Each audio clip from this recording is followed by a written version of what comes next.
18வது அதிகாரத்தில் 7வது வசனத்தின் முதல் பகுதியை வாசிங்களேன். அப்பொழுது அந்த 5 மனுஷரும் புறப்பட்டு லாயிசுக்கு போய் அதில் குடியிருக்கிற ஜனங்கள் சீதோனியருடைய வழக்கத்தின்படியே.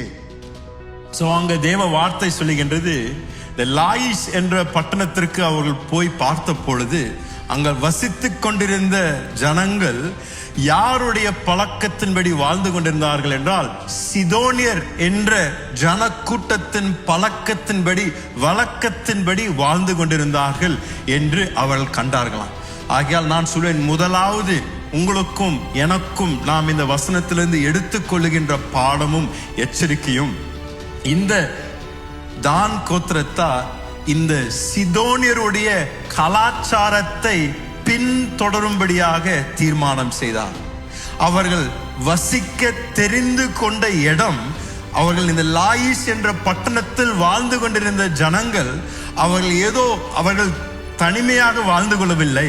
அவர்கள் இந்த சீதோனியருடைய அந்த கலாச்சாரத்தை பின்பற்றி கொண்டிருந்த ஜனங்களாய் இருந்தபடியால் அவர்களை பார்த்து இவர்கள் விரும்பி அந்த இடத்தை அவர்கள் சுதந்திரமாக எடுத்துக்கொள்ள முயற்சி பண்ணார்கள். அப்படி என்றால் என்ன செய்தார்கள்? அந்த தான் கோத்திரத்தார் தேவனுக்கு பயப்படாத ஒரு ஜனக்கூட்டத்தை பார்த்து, தேவனை வணங்காத ஒரு ஜனக்கூட்டத்தை பார்த்து, தேவனுக்கு இடத்தை தராத ஒரு கலாச்சாரத்தை பார்த்து அதை விரும்பி அவர்களும் பின்பற்றும்படியாக அவர்கள் தீர்மானம் செய்தார்கள் என்று நாம் பார்க்கின்றோம்.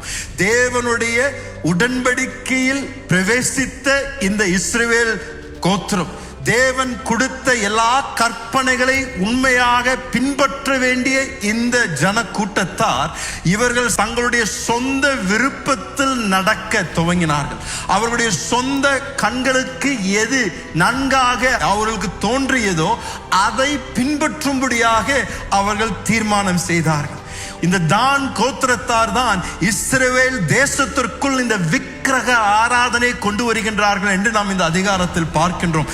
தேவனுக்கு பயப்படாமல் நடக்கின்றார்கள். தேவனுடைய நாமத்தையும் தேவன் தந்திருந்த தெளிவான கட்டளைகளை மீறி நடக்கக்கூடிய ஒரு கோத்திரமாய் இருந்தது. இன்றைக்கு இந்த தான் கோத்திரத்தாரை நாம் பார்க்கும் பொழுது நீங்களும் நானும் மிக எச்சரிக்கையாய் இருப்பது அவசியம்.